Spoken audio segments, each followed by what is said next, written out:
Sabay-sabay natin alamin ang mga kaganapan na nangyayari sa ating bansa.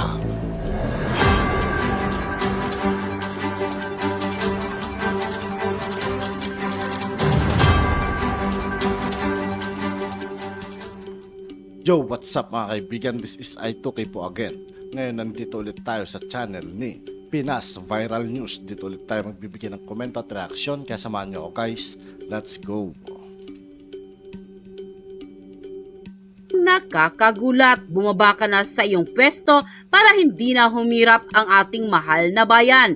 Ito ang panawagan ng marami sa ating mga kababayan na umattend sa prayer rally na ginanap kamakailan lamang sa Liwasang Bonifacio. Ito nga ay matapos magsalita ang kilalang batikang broadcaster na walang iba kundi si Jason Sa kay Pangulong Bongbong Marcos, kung saan ay ayon di umano sa kanya ay puro na lang daw pangako si Pangulong Bongbong Marcos, at miski isang singkong duling ay wala daw di umano itong naipasok na investment sa ating mahal na bayan. Pero bago ang lahat mga kababayan, kung bago ka pa lamang sa channel namin ay dapat lang na mag-subscribe ka na at pakiclick na din ang notification bell para mas maging updated ka pa lalo sa lahat pa ng mga bagong videos na i-upload namin. At yun na nga mga kababayan, maanghang ang mga binitawang salita ng kilalang batikang broadcaster na walang iba kundi si Jason Sa kamakailan sa isang rally na ginanap sa Liwasang Bonifacio upang ipanawagan ang pagbitiw ni Pangulong Bongbong Marcos sa kanyang pwesto bilang Pangulo ng Republika ng Pilipinas. Anya, wala na daw di umanong ginawa ang mag-asawang Marcos kundi ang ikutin ang buong mundo at ipagyabang ang bilyong ipinangakong investment para sa ibang bansa. Subalit ni Singkong Duling ay wala namang natupad dahil walaan niyang kumpiyansa ang mga foreign investors sa ating Pangulong Bongbong Marcos na di umano'y bangag at wala sa kanyang katinuan. Hindi rin nakaligtas sa batikos ang mag-asawang Romualdez dahil conjugal daw di umano ito sa pagnanakaw sa kaban ng bayan.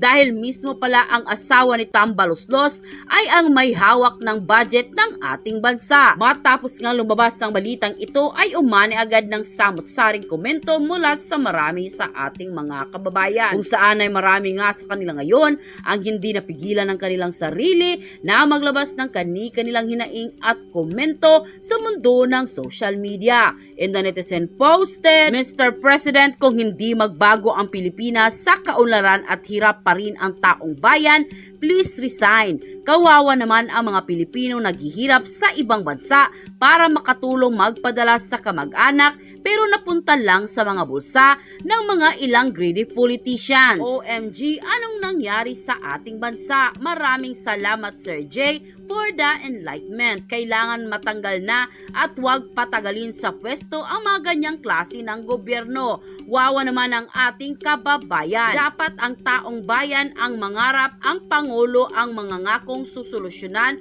ang daing ng mamamayan. Kung ang Pangulo ang nangarap, abay totoo ring weak leader. Dapat ang sasabihin niya ay pagsisikapan at sisikapin yan ng tamang salita na dapat marinig sa isang Pangulo. Wala na talagang nagtitiwala sa presidente ngayon. Dapat mag-resign na yan. Sila ang yumayaman, lahat ng bilihin mataas. They don't care about the Filipino people. Sa totoo lang mga kababayan, lalo na tuloy na taasan ng bilihin sobra na. Bakit ganon BBM? Lalo mong sinira ang Pilipinas. OFW kami, na-scam mo talaga kami. Bakit nagkakaganito na ang ating bansa? Sir Mr. President, sana mag-announce ka as a State of the Nation address. Marami na sa social media at mga broadcaster sa TV o radio ang may sinasabi sa iyo. Hindi maayos ang pamumuno mo sa ating bansa. Sana harapin mo sila at kung sisiraan ka lang, pwede mo silang kasuhan. Kapag hindi mo sila hinarap, baka mas marami pa silang gawing hindi pabor sa'yo. Sana kahit ikaw ang presidente namin ngayon, pwede ka rin namang sumangguni o kausapin si dating Pangulong Rodrigo Roa Duterte, ang iyong mga political aid mo o abogado mo. Parang wala ata sila. Ang nakakabahala ay baka magaya ka sa iyong ama na napakagaling na presidente pero ibinagsak sa pagkapangulo. Ang nangyari, lalong naging kawawa ang ating bansa dahil sa pesting dilawan. Ang naging resulta, lalong lumaganap ang korupsyon sa ating gobyerno. End quote. Alam niyo mga kababayan, hindi, sabi ko nga, kailangan natin magbigkis. Hindi kakayanin ng isang tao, dalawang tao, ng Davao o ng Cebu lang. Kailangan nating lahat. Kasi umiikot na yung tumbong ni Buwaka ng Inang Kuting at ni Lisa Marcos. Di ba? Kung dati, isa pa lang ako, dati, noong 2022, na gusto nilang i-discredit at gusto nilang sirain, ako pa lang yun. Kami pa lang nila Pebbles, Kunanan. Dalawa kami. Pero, you know, ang target talaga, number 1 ako tinarget, gusto nilang patahimikin, di ba? Ako pa lang, umaray na sila. Umaray na mga putang ina, di ba? Eh how much more? Kasama ko na kayo, ang dami-dami natin. How much more? Kasama na natin ang Pangulong Duterte. Kasama na natin ang KOJC. Kasama na natin ang lahat ng OFW ngayon na isa sa pinakaunang biniktima ni Liza Marcos na nung sila ay nanalo, ay kinat nila ang line from OFW papunta sa gobyerno. Kaya sabi ko kanina, alam mo, na tulo-tulo, na emotional na naman ako habang pinapakinggan ko ang mga speakers. Kasi sabi ko, nagbunga, di ba? Nagbunga yung nga bills natin dito. Na sinabi nga ninyo at na iba nating mga kaibigan na baka kuyugin ako ng 31 million na bumoto kay Kuting. Pero alam naman natin na hindi 31 million ang bumoto kay Kuting, kundi tinulungan ng Smartmatic at nakalagay yan sa signed affidavit ni Atty. Glenn Chong. Ngayon, mga palangga, kahapon, in-expose natin sa inyo na pinalitan ang mga ordinary security guards, tinanggalan ng trabaho, magugutom ang kanilang pamilya dahil tinanggal sila ni Lisa, putang ina Marcos. Yun ang pangalan niyan. Okay? At Kuting Pulboronic Bangag na Bangag Jr. Okay? Kuting Jr. Marcos. Ngayon, ang lagi nating panawagan, mga kapalangga, sa men and women in uniform, wag na wag niyong kantiin ang mga taong bayan at alam kong hindi niyo gagawin yan. Wag ninyong sundin ang utos ni Lisa na pumatay kayo ng Pilipino. Wag ninyong sundin ang utos ni Marcos Jr. na pagbabarilin pag dumating yung panahon na yan. Na pagbabangbangin ang mga peaceful prayer rallies. Yan ang panawagan ko kasi nanonood kayo sa akin. Alam ko, ang iba sa inyo, puting ahas ko. Pero hindi po ako nagagalit sa inyo. Nagpapasalamat ako sa inyo. Sundin ninyo ang puso ninyo na huwag kayong sumunod sa utos ni Lisa Araneta Marcos na kitilin ang buhay ng Pilipino. Kung mayroon man kayong sundin, pabalik sa kanila, hindi papunta sa taong bayan. Huwag ninyong subukan ang Pilipino.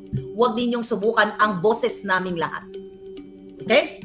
Ngayon, ang mga buwaka ng inang binayaran ni Lisa, ang mga smuggler na kasabwat, ang mga trolls, ang mga oligarkong mga buwaka ng inang sumisira sa buhay ninyo. Panahon na para lumabas kayo lahat ng bahay ninyo at magsalita. Mga kababayan, ubos na ang pasensya ng Pilipino. Kung ako ay nagtiis, sinalo ang lahat ng mga death threats ng buwaka ng inang Marcos Jr. simula noong 2022, 2024 ng 2 taon and I'm still here. Kayo magsisimula pa lang at sasamahan ko kayo. Andito lang naman ako. Andiyan lang naman ang KOJC. Andiyan lang naman ang ating mga palangga, ang ating mga OFW. Kailangan yung tumapang. Hi, Felicidad Nash. Renan Superlight, thank you. Kailangan yung tumapang. Yung Pulborod video ilalabas na sooner. Sabi ni Sandra Cam, sabi ni Guy Snyder, I told you. Nasa tamang panahon ang lahat. At kung kailan ang panahon, malapit na. Kaya nga nag-change of security guards, not really change, pinalitan. Tinanggal ang mga security guards sa Malacanang. Dahil gusto ni Marcos Jr. at ni Lisa na saktan kayo. Hindi lang economically, kundi saktan kayo physically. At hindi yan nahayaan ng milyon-milyong Pilipino. At hindi yan nahayaan ng ating mga puting ahas sa loob ng Malacanang na nakikita mismo ang kababuyan, kajotahan, kabangagan, kapulburonan ni Marcos Jr. at ni Lisa Ahas Marcos na pinakamasamang babae sa balat ng lupa, pinakademonyo, pinakajutang ginemis, pinakaganid, pinakasalot, lahat na, pinakabutod, name it. Mga kababayan. Alauna ng hapon dito sa amin, mga palangga, doon sa nagtatanong. Okay? Pantin, mayet. So, mga OFW, kailangan ninyong magsalita. Mag-gather kayo. I-gather ninyo sa mga parties ninyo, like pag weekend, kailangan marinig ang boses ninyo.